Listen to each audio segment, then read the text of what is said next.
귀로 즐기고 마음으로 느끼고 라디오로 함께 떠나는 성지순례 가는 날.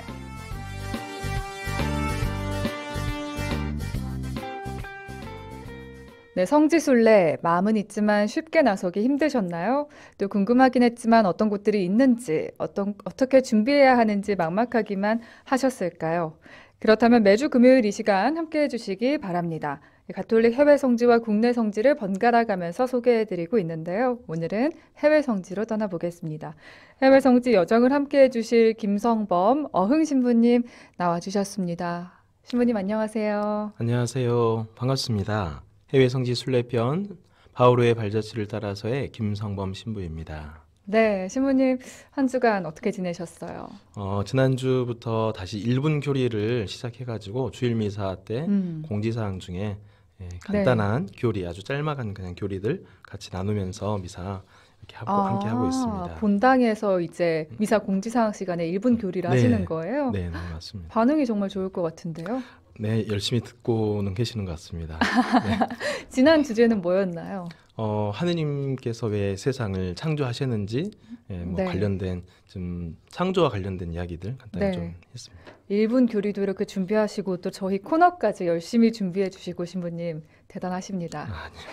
자, 우리 청취자 여러분들도 김성범 신부님께 응원의 문자 메시지 보내주세요. 저희 100원의 정보 이용료가 있는 문자 샵 5005번 열려 있고요. CPBC 빵 어플 빵톡창 열려 있습니다. 자, 그럼 여러분의 이야기들 기다리면서 성지순례 가는 날 본격적으로 시작을 해볼게요. 신부님, 그동안은 바오로 사도의 1차 선교지로 순례를 떠나봤는데 오늘부터는요, 2차 선교지의 여정을 함께 한다고요. 네, 오늘은 바오로의 사도의 2차 선교지 중에서 테살로니카와 베로이아로 떠나보겠습니다. 네, 테살로니카 먼저 어떤 곳인지 알아보겠습니다. 네아폴리스, 지금의 카발라라는 곳인데요. 남서쪽에서 160km 떨어진 해안에 그리스 최대의 항구 도시 테살로니카가 있습니다. 바오로가 2차 선교 여행 때 그리스로 건너가 필리피에 이어 두 번째로 선교한 곳입니다. 마케도니아 임금 필리포스 2세의 사위 카산드로스가 기원전 315년 이 도시를 세우고 자기 부인 테살로니카의 이름을 따서 테살로니카라고 명명했습니다. 네. 테살로니카는 기원전 168년 로마 공화국에 합병됐습니다. 로마 황제 갈레리우스는 테살로니카를 로마 제국의 수도로 삼았습니다. 그가 297년 페르시아군을 이긴 것을 기념해 세운 개선문 일부가 그 도심에 보존되어 있습니다. 그리고 그 옆에 그가 사후에 묻히려고 세운 원형 건물도 있습니다. 390년 테살로니카 시민들이 로마군 사령관을 살해한 불상사가 있었습니다.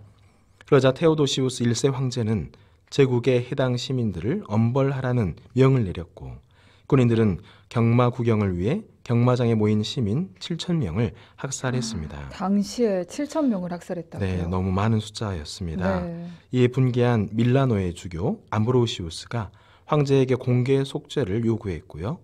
황제는 불응하다가 결국 그 요구에 굴복했습니다. 또한 이곳은 4차 십자군 전쟁 중 몽페라 후작 보니파스가 라틴 왕국을 세우고 테살로니카를 수도로 삼게 됩니다. 1430년부터 1912년까지는 오스만 제국이 이곳을 지배했습니다. 로마 시대에도 테살로니카는 유럽 내륙에서 아시아와 이집트, 북아프리카로 나아가는 출구가 되는 곳이자 아드리아 해와 비잔틴을 연결하는 에냐시아 국도 중간에 있는 교통의 유충지였기 때문에 로마 제국과 비잔틴 제국의 중요한 상업 중심지로 발달했습니다. 테살로니카는 동로마 제국의 지배로 비잔틴 성벽과 성 데메트리우스 성당 등 비잔틴 제국의 유적이 아주 많습니다. 그런데 현재는 고대 유적으로 로톤토, 과거 게오르기오스 성당과 개선문만이 남아있다고 합니다. 네, 지금 화면에 지도가 나가고 있는데요. 지도에 빨간 별이 표시된 부분이 테살로니카입니다. 그리고 오른편에 테살로니카의 사진 보실 수 있고요. 또 밑에 파란 별 보시면 베로이아라고 표시되어 있는데 지금은 베리아라고 불리고 있는 곳이죠.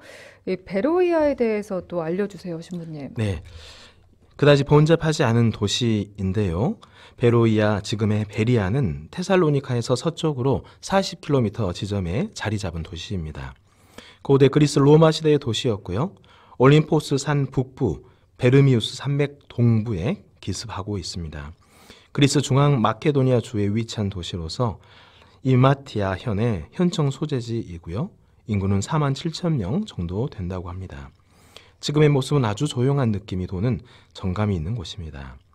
오늘날 이곳은 테살로니카처럼 상업도시의 번영을 이루지는 못했지만 51년경 바오로와 실라스가 테살로니카에서 쫓겨난 후 베로이아로 들어가 그들에게 복음을 전했다고 알려진 곳입니다. 네, 지금 화면 아래편에 보시면 이 바오로 사도가 테살로니카에서 복음을 전하는 모습인가요, 신부님? 네, 맞습니다. 네, 그 성화 보실 수 있습니다. 자, 먼저 테살로니카로 떠나볼 텐데요. 성지순례의 꽃이죠. 이곳에 있는 성당부터 살펴보겠습니다. 네, 이곳의 성당에 가볼 만한 곳은 바로 성 데메트리우스 기념 정교회 대성당입니다. 성 데메트리우스는 303년 디오클레티아누스 치세 때 아니면 306년 막시미아누스 황제 치세 때 시르미움에서 순교했다라고 전해집니다. 그런데 어쩌다 테살로니카의 수호성이 되었을까? 정확하게 알 수는 없지만 당시의 유행 중 유명한 성인을 자기 도시의 수호성인으로 두는 경우가 있었기 때문이 아닐까 추측해 볼 수 있습니다. 네. 5세기에 지은 성당은 7세기에 다시 재건되었으나 이것도 1917년 화재로 다 타버리고 1948년 지금의 성당이 재건됐습니다.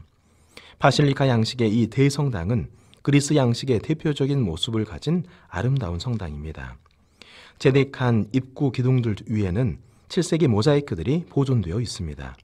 그리스에서 가장 큰 정교의 대성당으로 꼽히고 있습니다.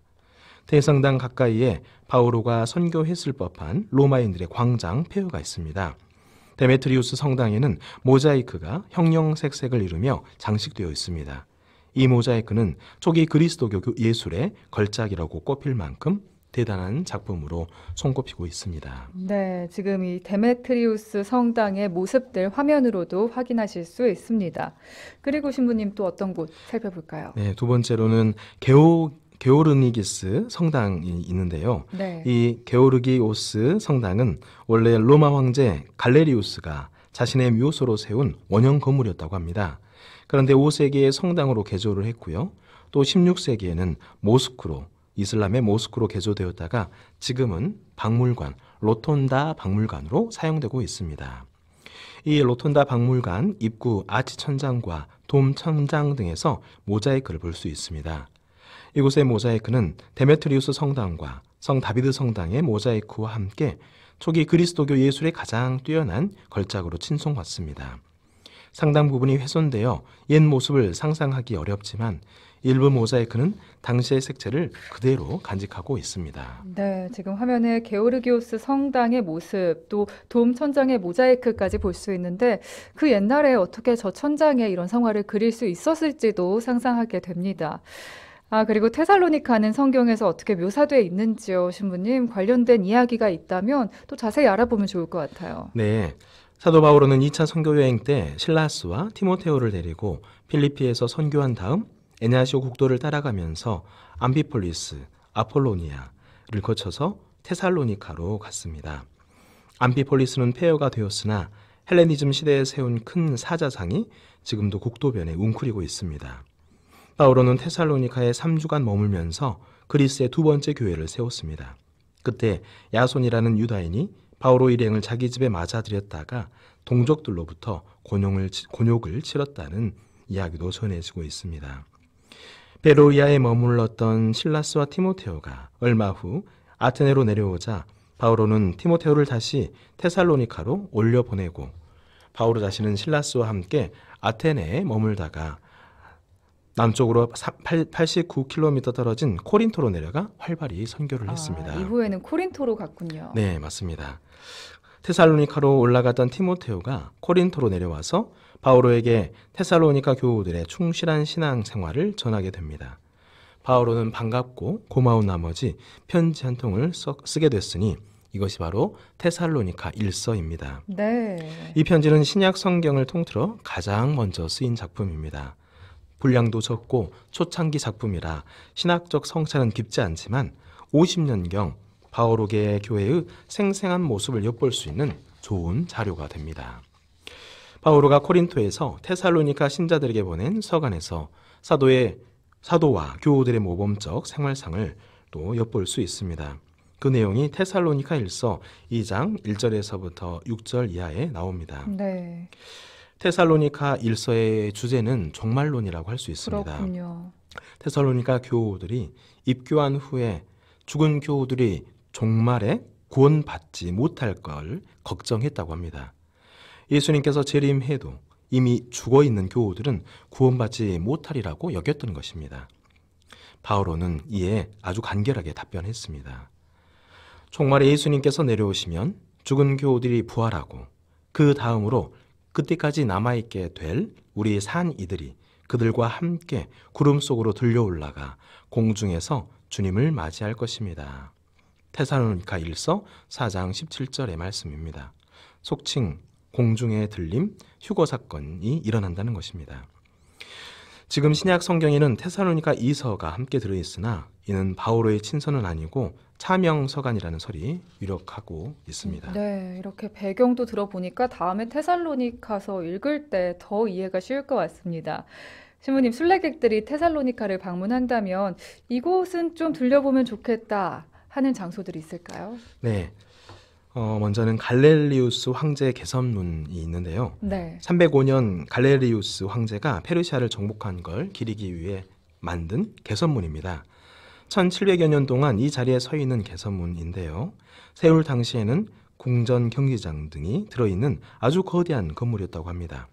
그런데 긴 세월 동안 주변의 건물들은 다 사라지고 도시 한가운데 개선문만 동그라니 남아 있습니다. 하지만 당당한 모습이 인상적입니다.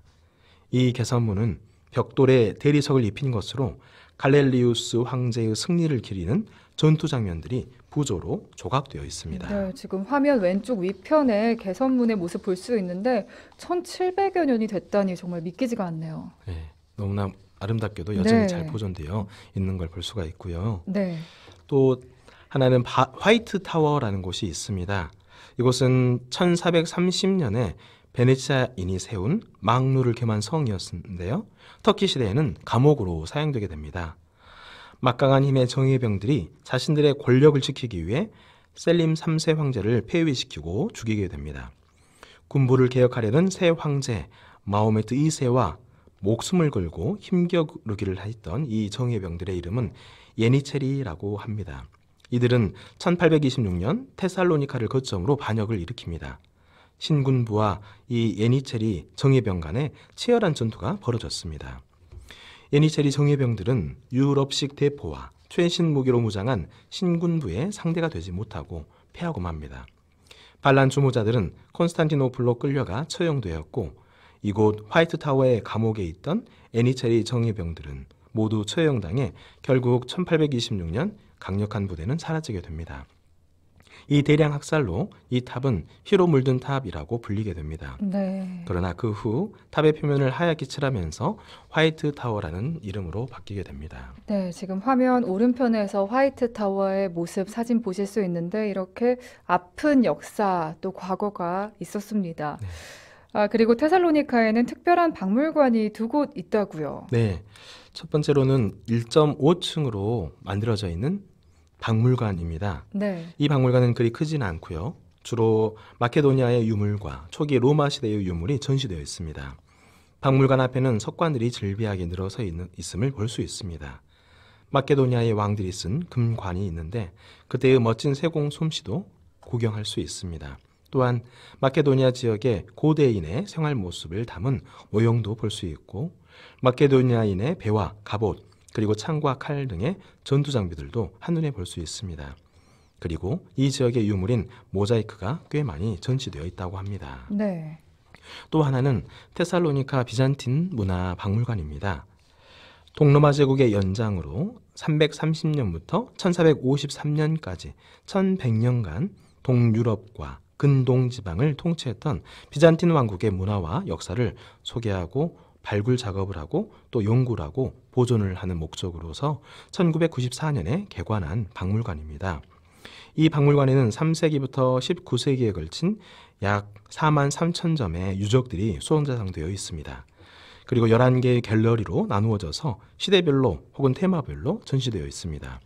그 당시의 대리석 조각품과 다양한 모자이크 작품도 구경할 수 있는 곳입니다. 네, 테살로니카에서 함께 했고요. 화면 왼편 하단 그리고 오른편 하단에 이 박물관의 사진까지 보여드렸습니다. 자, 그럼 이제 베로이아로 이동을 해볼게요. 먼저 성경 속에선 베로이아 어떻게 표현됐는지 알아보겠습니다. 네, 바오로 일행은 이 테살로니카 유다인들에게 쫓겨서 테살로니카에서 남서쪽으로 75km 떨어진 베로이아, 지금의 베리아로 피신하여서 거기에 그리스에서의 세 번째 교회를 세웠습니다. 그런데 테살로니카의 유다인들이 베로이아까지 찾아와서 괴롭히게 되자 바오로는 실라스와 티모테오를 남겨두고 홀로 아테네로 가 선교했으나 그곳에서는 거의 성과가 없었다라고 사도행전 17장 10절 이하는 전하고 있습니다. 네, 베로이아에서 가보면 좋을 장소 어딜까요, 신부님? 네, 베로이아에는 바오로 시대 유적은 전혀 없습니다. 단지 바오로의 선교를 기념해서 12세기에 건축된 공원에 세운 바오로 입상 모자이크가 있습니다. 네. 이곳에서 바오로가 설교를 했다는 강단도 함께 만들어져 있습니다. 이 자리에서 매년 6월 종교문화 축제가 열리게 되는데 6월 29일인 바오로의 축일 그 전에 정교회 차원에서 야외 미사가 이 앞에서 열리는 것으로 끝나는 그 행사입니다. 네, 베로이아 바오로 기념 유적지까지 지금 화면으로도 확인해 봤습니다. 오늘은 테살로니카와 베로이아로 떠나봤고요, 신부님. 다음에 7월 3일에 저희가 만나게 될 텐데 그때는 어디로 가볼까요? 네, 다음 편에서는 바오로의 선교지 중에 그리스의 수도 아테네로 떠나볼 예정입니다. 여러분의 많은 관심 바랍니다. 네, 다음 시간도 기다려보면서 다시 본당 김성범 미카엘 신부님과 여기서 인사 나누겠습니다. 아, 그리고 5012님, 이 성지순례 테마 기행처럼 신부님 기다리고 있었습니다. 경청 중입니다 하셨는데요. 신부님 5012님 한마디 해주시죠. 네, 감사합니다. 끝까지 또 많이 잘 시청해 주시면 좋겠습니다. 네, 감사 인사 전하면서 여기서 신부님과 정말 인사 나눌게요. 감사합니다, 신부님. 감사합니다.